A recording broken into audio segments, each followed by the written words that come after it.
second. Alright. Hi everyone and welcome back to a new episode of Random Pick.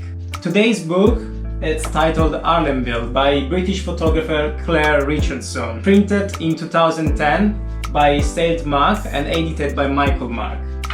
I'm not sure how to pronounce the publishing house, but it is spelled Steidl Mac. Richardson visited HARLEMVILLE, North America on May 2000 and kept coming back over the summers of the following 3 years. HARLEMVILLE is a community built around Austrian philosopher Rudolf Steiner's educational system named the Waldorf School system, which is a bigger part of his philosophy called anthroposophy. The Waldorf School system is mainly based on freedom of expression, on-piece learning and multisensory experience. This approach to education gives equal attention to the physical, emotional, intellectual, cultural and spiritual needs of each pupil, and it is designed to work in harmony with the different phases of the child's development.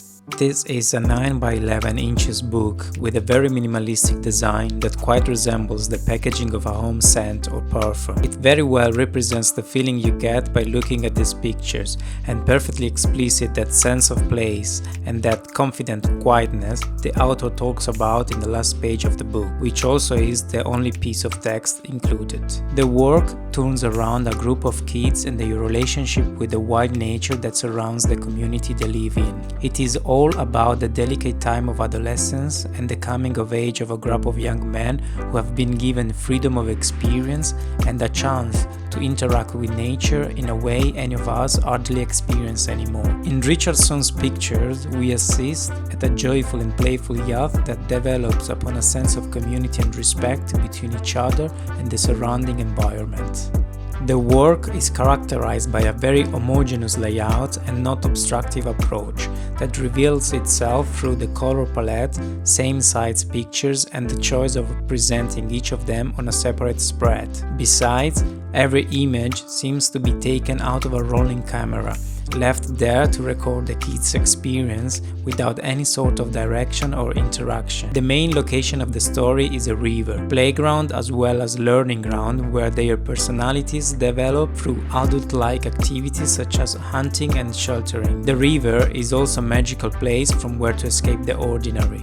An imaginary portal that links to the underwater world where nature's spirits are now tangible. The body and its transformation is also a relevant theme of this work. Interaction with nature happens freely and kids are most of the time feeling the ground beneath their toes and on their skin, experiencing an uninhibited connection that brings them in naked contact with their surrounding. Apart from very few pictures toward the end, the kids are the main subject of this work. Moreover, and this is something we will analyze toward the end of this video, the story is mainly focused on boys and only few girls will appear toward the end. In this picture, we see how the dynamics of power we talked about are structuring the image. At the very center of our attention, we find the guy with a t-shirt wore as bandana. He is the oldest of the group, sitting in the middle in a position of authority. Looking back at the two guys working on a fishing tool, like they are doing or might have said something he does not agree with, or is surprised to hear. Also, away from everyone, sitting on a tree branch in a spectator position, we find the two youngest of the group, attentively looking and learning from the older and more experienced members.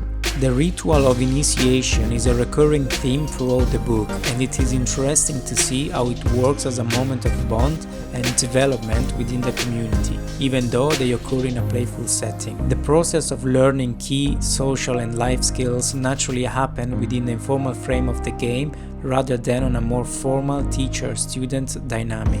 Those basic but essential living skills are naturally developed by the kids at the benefit of their future life in straight contact with the outer world of nature. It really amazes how playful activities can have unconscious purposes of learning the basics of how to live and survive. The texture of this picture is as rich as its meanings. A boy is bathing in the mud somewhere in the woods. On his face we can read the tension of his actions against his will. Nonetheless, he's almost there and everything will be finished as soon as he will let himself go and dip the last part of his body, his head, into the puddle of mud and rub himself completely, as the task might require. By the shape of the puddle and the footprints all around, we know this is a crucial moment of initiation and admission within the community of kids through which everyone must pass by. A ritual of braveness, courage and commitment that will prove the member belongs to the group. This humiliation of the mud bath has the double function of submitting the member as well as proving his strength. Looking at the scene, we feel like we are one of them, among them, assisting to the ritual and almost trembling for our turn to come. I'd like to compare this image to this other one of the afterbath. The humiliation depicted on this member's face and posture is the one of the single individual submitting to the supremacy of the group against his will. Lastly, it is crucial to notice how this ritual of the mud resonates very well with the multisensory experience and return to nature approach of the Watford schools system. Here we are heading toward the end of the book and two things happen. The first one is the appearance of the group of girls, depicted in a peaceful field in the act of picking up flowers. The reason why I wanted to talk about this picture is that, although it is a very beautiful image, positioned at this point of the book after we have seen only boys playing and practicing different activities, makes me ask a lot of questions. This second image of girls, the first one being a portrait,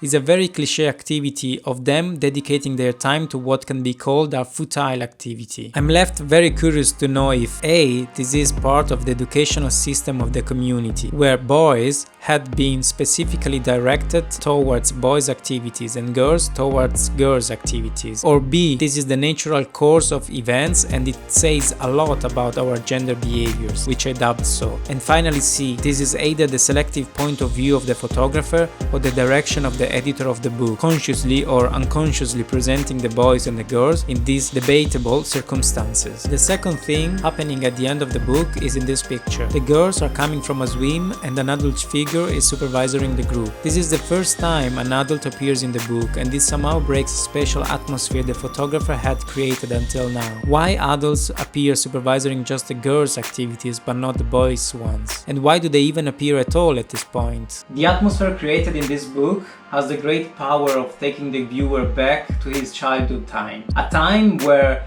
imagination is the magnifier through which everything in our life is experienced and explained. A time of endless exploration and amazement that made us what we are now. The layout, color palette and absence of text perfectly serves the purpose of this book. Nostalgia of gone times hold your breath till the end and make this read a moment of contemplation of our own time at that age. However, what I didn't like about this book is the presence of some unnecessary shots. I believe the work would have benefited of a shorter length and a more focused research. In particular, introducing those shots of the girls at the end created a lack of balance in the narrative and got me thinking about the poor research of the girls' world and the inevitable fall into the cliche of the man hunting and woman caring, which is something I'm personally pretty bored about. Finally, on a more positive note, it is remarkable how unobtrusive and absent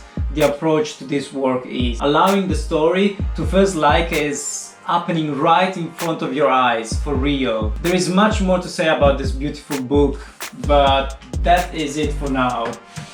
Thank you for watching and please do like the video if you enjoyed it and let me know all your thoughts in the comment section below. I would really appreciate if you could subscribe to the channel as well, it will help a lot. And yeah, that is it. Bye for now and I'll see you at the next random pick.